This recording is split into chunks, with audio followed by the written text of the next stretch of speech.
Peace and blessings to the gods and the goddesses of the nation, of the earth, and of all the land, and of all creation. What's up, family?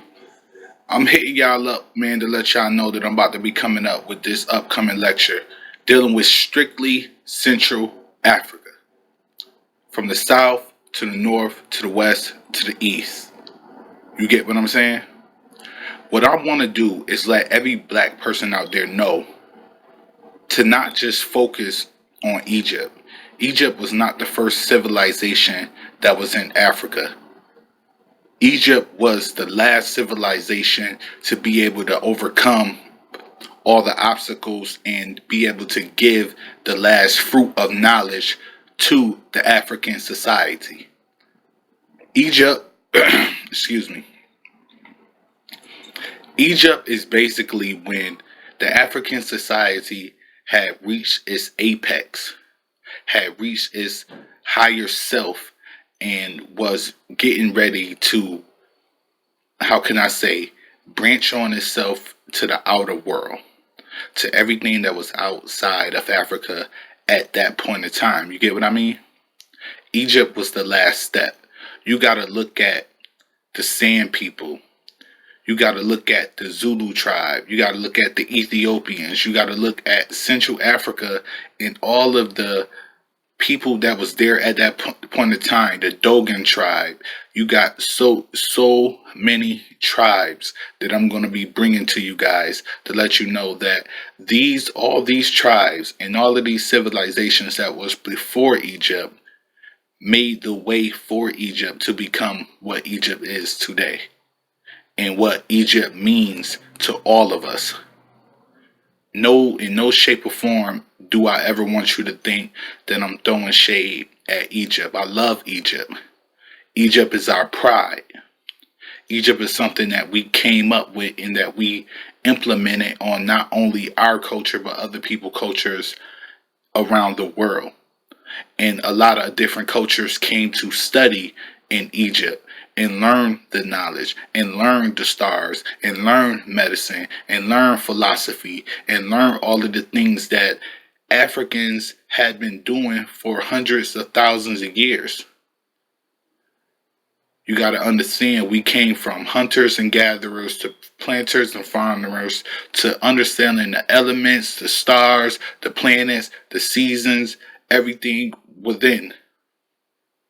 And we generated that and we made things up for ourselves that put us at the top of the food chain, that put us at the top of evolution, not in the form of monkeys, but the evolution of the mind. You get what I'm saying? So when I give these lectures on things that's not related to Egypt, no, in no shape or form am I throwing shade at Egypt. I love Egypt, but I'm very aware that Egypt was not the first. Instead of just going to the last, we have to know the beginning. We got to know from where our forefathers and our ancestors graduated from Central Africa and migrated out of Central Africa, dominated the rest of the continent of Africa that we know today. Not just from where they took their downfall.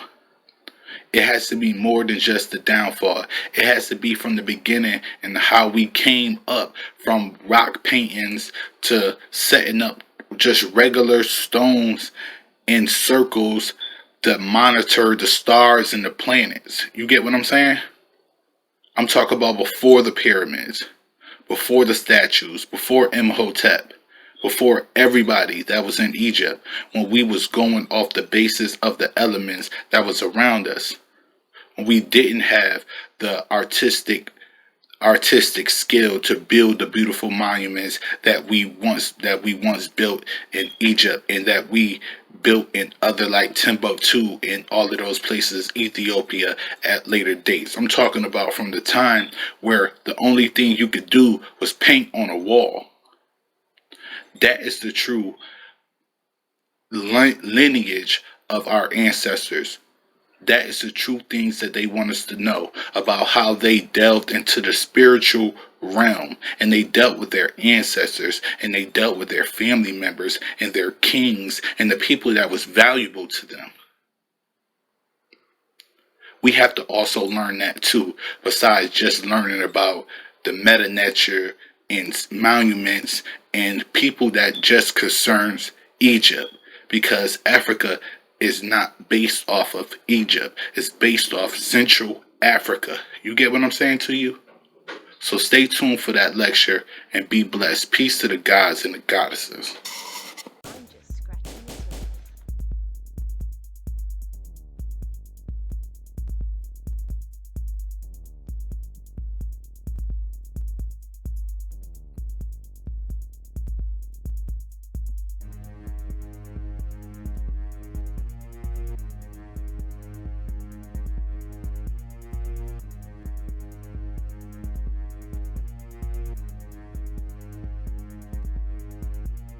I'm just